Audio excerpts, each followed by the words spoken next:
Hello everyone. So in this video we'll be talking about the transformer explainer, and this is something that has been recently released. And if you know, for now, with the recent advancement with the LLMs and transformer models, like we have very advanced models as of now. But what is the base structure for all those, right?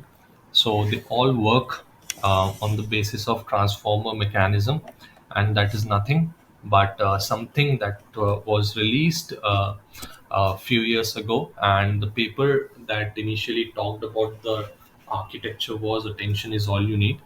So it's the attention mechanism that is the base for each and every large language model that is running now, like GPT, whether it could be the GPT models, it could be Llama models from Meta, it could be Mistral or whatsoever. So I'll quickly tell you what this transformer explainer is. You can just go to Google and search for transformer explainer, and you have this GitHub Polo Club link, right? You just click on it and we'll get this page opened up, and you see it's a very good visual representation of how the transformer mechanism work, how exactly the data is fed into the architecture, and how the processing happens throughout the way, and how it basically performs the encoding and how the decoding works. So you can go to this particular website for the transform explainer, and you have the text also provided to you over here. And if you go down, you have this transformer architecture, right? So you have like embedding the transformer block and the output probabilities, how all these works. You have the embeddings explanation. So for example, when you provide the text data, let's say this is your sentence, and for each word it will basically create a token, that's the tokenization, and the token embedding will be performed. There will be the default size for the embedding, that is this particular size. It can be dependent on how many layers, or how exactly the architecture of the model is. So that depends on the architecture, the size of the embeddings. So each token is converted to the vector embeddings. Then the positional encodings are applied. So positional encodings are something that are fixed irrespective of what is the input. So the encodings for the odd places is basically fixed, and for even places it is fixed. So you can go through the formulas and everything. If you go and search for attention is all you need, or you can just go to transformer architecture, and you just go for the images. So this is our transformer architecture, right? And if you see, you have this encoder part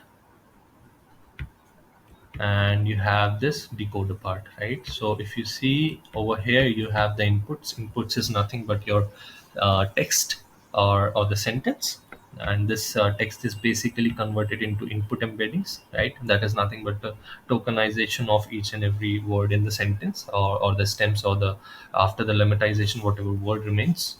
So all those are converted into tokens, and the embeddings are performed. So it depends again on the architecture what embedding size it is using. Similarly, we have the positional encodings. Again, the size of the encodings is similar to what input embedding is, and that is applied to the input embedding. Then it is fed to the encoder network, which has multi-head attention and the normalization layers along with the feed-forward network. So if you want to deep dive into what exactly this particular part is doing, the multi-head attention. So for example, we have self attention, we have multi-head attention, we have masked multi-head attention. How all this attention mechanism works within the network, right? How the layer normalization is useful in the end, and how the feed forward network works, right? So this is the encoder part. If you want to deep dive into all these things, you can go to this page, and on the very top you have this very beautiful diagram that is explaining in detail. If you, for example, this is your input sentence, right? If you want to know the vectors, how it is being done. So you have the token embeddings. So for example, data is converted into 6601, right? Similarly, visualization and so on, right? If you see the vector size, it is showing as 768. So that's the embedding size, and that depends on the architecture of model that you're using, right? Now you have the positional encoding, so you have like even and odd places, right? So the positional encoding, irrespective of what sentence you are giving as the input, these remain same for the odd and the even places. So you have again the same size of the embeddings, and this is basically applied with the token embeddings, and the new vector is obtained of the same size. Let's move on. So for example, you have next you have k, q, and v, right? So k, q, and v are nothing but the query, key, and value. So these are basically the input after applying the position encodings, and more or less k, q, v values are same. They do not differ, and it's just a what do you say, naming convention being used to apply the formulas for the attention layers. So if you want to get some more idea upon it, I'll just create a new video which explains the complete transformer architecture, the whole attention and multi-head attention mechanism, how it works within the whole system of encoders and decoders. So for now, we'll just go with the high level overview. So we have key, query, and value, right? And we have some attention mechanism within here, and there is a formula for that. You can just Google it. So there are some transformations happening with the key, query, and value, and that's how your network basically learns how what exactly the next word should be in the sentence according to the predicted probabilities. So, for example, there is a sentence: data visualization empowers users to, and what should be the next word in the sequence, right? So, for example, if in the end you see these all are the words that could be possible uh, in the sequence next after users to.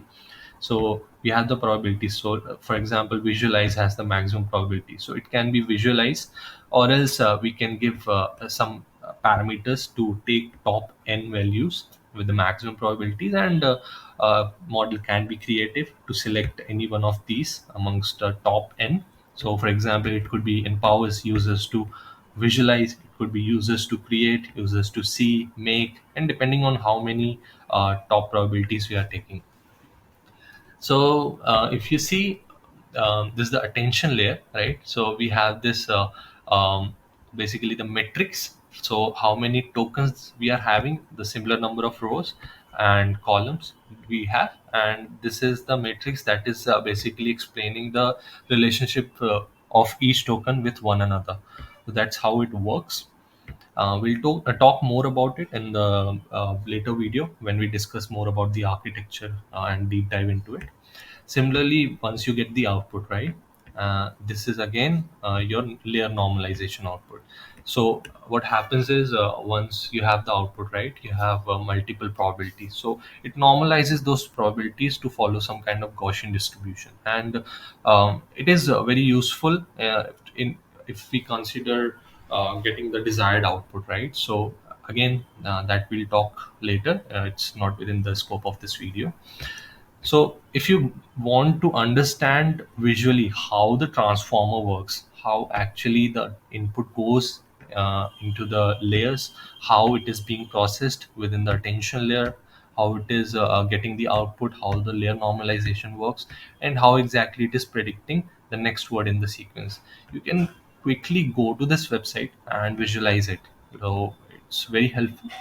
And if you want to gain some more insights, you have the explanation of all these steps. So for example, the tokenization steps, the embeddings, the positional encodings, then the final embeddings, then you have the multi-head self-attention layer, where you have the query, key, and value, like I said, right? Then you have this formula, how exactly the query, key, value is being applied to this, right? You can find everything over here, guys, and I hope this was helpful. So if you want me to create another video where I explain you more about the working of transformer, the working of attention mechanism, you can just ping me in the comments. I'll just add one more video with the complete explanation. And I hope you liked this video, and thank you so much for watching, and see you in the next video. Thank you.